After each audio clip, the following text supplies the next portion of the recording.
ଆଜିର ରାଶିଫଳ ଅଗଷ୍ଟ 11 ତାରିଖ ସୋମବାର। ଆସନ୍ତୁ ଜାଣିବା ଆଜିର ରାଶିଫଳ ବିଷୟରେ। ମେଷ, ଦିନଟି ଶ୍ରମସାଧ୍ୟ ରହିବ। କାମରେ ନୂଆ ଅବସର ମିଳିପାରେ। ପରିବାରରେ ଶାନ୍ତି ଓ ସହଯୋଗ ରହିବ।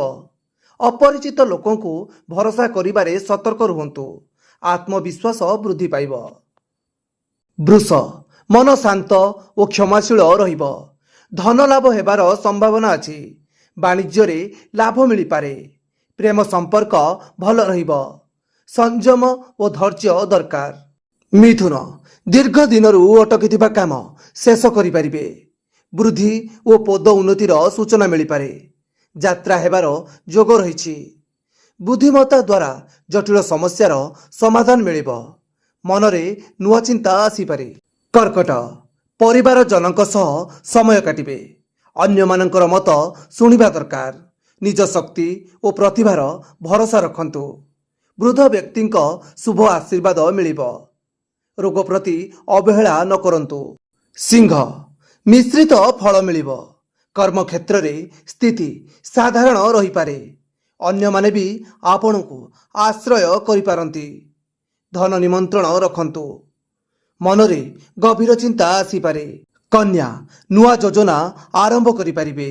ବୃଦ୍ଧି ଓ ସମ୍ମାନ ଲାଗି ଦିନ ଅନୁକୂଳ। ଉଦ୍ୟମରେ ସଫଳତା ମିଳିପାରେ। ପୂର୍ବ ଋଣ ପରିଶୋଧ କରିପାରିବେ। ତୁଳା, କାର୍ଯ୍ୟକ୍ଷେତ୍ରରେ ମାନ୍ୟତା ମିଳିପାରେ। ପରିବାର ସହ ଦିନ କଟିବ। ନୂଆ କାମରେ ହସ୍ତକ୍ଷେପ କରିବା ପୂର୍ବରୁ ବିଚାର କରନ୍ତୁ। ଧୈର୍ଯ୍ୟ ଏବଂ ଦୃଢ଼ ନିଷ୍ପତ୍ତି ଆବଶ୍ୟକ। ବିଛା, କୌଣସି ବଡ଼ ନିଷ୍ପତ୍ତି ନିଅନ୍ତୁନି। ବୃଦ୍ଧ ବ୍ୟକ୍ତିଙ୍କ ମତ ଗ୍ରହଣ କରନ୍ତୁ। ଅନାବଶ୍ୟକ ଖର୍ଚ୍ଚ ରୋକନ୍ତୁ। ଦାମ୍ପତ୍ୟ ଜୀବନରେ ଅନୁଭୂତି ରଖନ୍ତୁ। ଅନ୍ୟମାନଙ୍କ ସହ ସମନ୍ୱୟ ରଖିବା ଦରକାର। ଧନୁ, ମନ ଅଧିକ ସକ୍ରିୟ ଓ ଉତ୍ସାହିତ ରହିବ। ନୂଆ ମିତ୍ରତା ହେବାର ଯୋଗ ରହିଛି। ବାହାରେ ଭ୍ରମଣ କରିପାରନ୍ତି। ଆର୍ଥିକ ଦୃଷ୍ଟିରୁ ସାଧାରଣ ଦିନ। ମନେ ନୂଆ ଆଶା ଜନ୍ମ ନେବ। ମକର, ପୁରୁଣା ମିତ୍ର ସହ ଭେଟ ହେବ। କାମରେ ନୂଆ ଉନ୍ନତି ମିଳିପାରେ। ନିଜ ଅଭିମତ ସ୍ପଷ୍ଟ ଭାବେ ରଖନ୍ତୁ। ଅପରିଚିତ ଲୋକ ସହ ବିନିଯୋଗ ନ କରନ୍ତୁ। ପରିବାର ସହ ମିଳିତ ଚର୍ଚ୍ଚା ହେବ। କୁମ୍ଭ, ପଇସା ଉପରେ ଧ୍ୟାନ ଦିଅନ୍ତୁ। କିଛି ନୂଆ କ୍ଷେତ୍ରରେ ଅନୁଭବ ହେବ। ଦୀର୍ଘ ସମୟ ଧରି ଅପେକ୍ଷା କରୁଥିବା କାମ ଶେଷ ହେବ। ଭାବନାରେ ଅଧିକ ଦେଖାଯିବ। ନିଜ ଲକ୍ଷ୍ୟ ପ୍ରତି ଧ୍ୟାନ ଦିଅନ୍ତୁ। ମୀନ, କୌଣସି ନିଷ୍ପତ୍ତି ନେବା ପୂର୍ବରୁ ଚିନ୍ତା କରନ୍ତୁ।